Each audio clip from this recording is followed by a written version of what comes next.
Welcome to the Box Score Sports Podcast.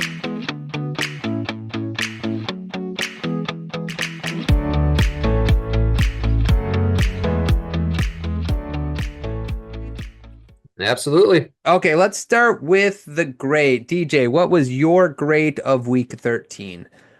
All right, so I try to be very unbiased when I come on with you, and hopefully this shows that. But my grade has to go to the Eagles. That's a good one. This has got to be one of the least talked about 10-2 teams in history. The fact that they won 8 straight, they came into Baltimore, which Lamar Jackson was 23-1 against NFC teams before this, and they basically took it to the Ravens. I mean, they out-physicaled them. Barkley, you had basically 3 potential MVPs on the field at the same time with Jackson, Derrick Henry, and Barkley. And I think Barkley looked like the best player on the field yesterday. I mean, he basically, ran for 110 yards, got a touchdown. When it came down to the end of the game, when they needed plays, he made the plays. So I got to give it to the Eagles. They're one of the teams that I strongly root against, but they look really impressive right now, and they really showed out last night. I thought for sure they're going to go in there and you're going to see kind of the kinks in their armor, but if anything, they showed the opposite.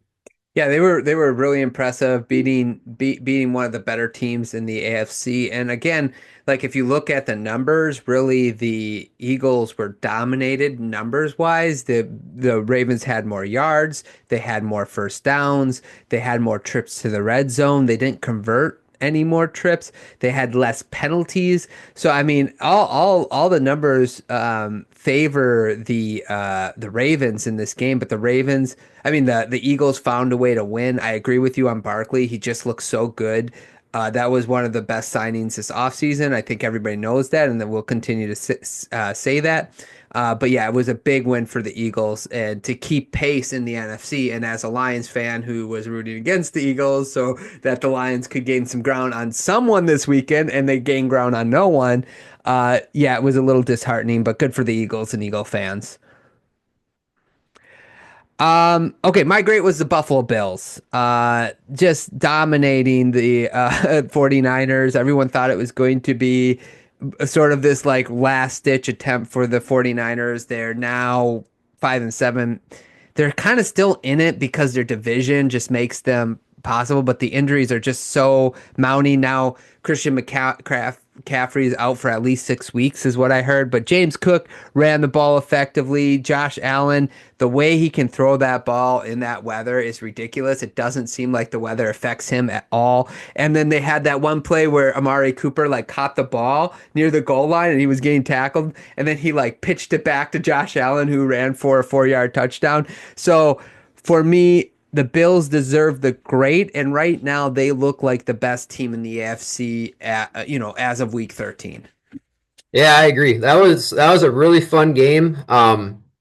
As going back to what you said in the beginning of the podcast, that was major home field advantage for the Bills. I mean, 2 things that were crazy with the 49ers. One, you could tell they didn't know how to handle getting any sort of grip. I mean, there were several times off the snap you saw the defensive linemen just fall flat on their face. And then even like where you talked about when Cooper flipped it back to Allen, which was really, I mean, that's why we love snow games, because it's just backyard. I mean, you kind of take all like the finesse that they have that separates them from average Joes, and they all kind of look like average Joes out there during games like that, just sliding all over the place and everything. But anyways, the point is, like, the reason that happened is the Niners guys, when they went to tackle, they just would like wrap him up and like hang on him because they like couldn't get any like momentum to actually drag him to the ground.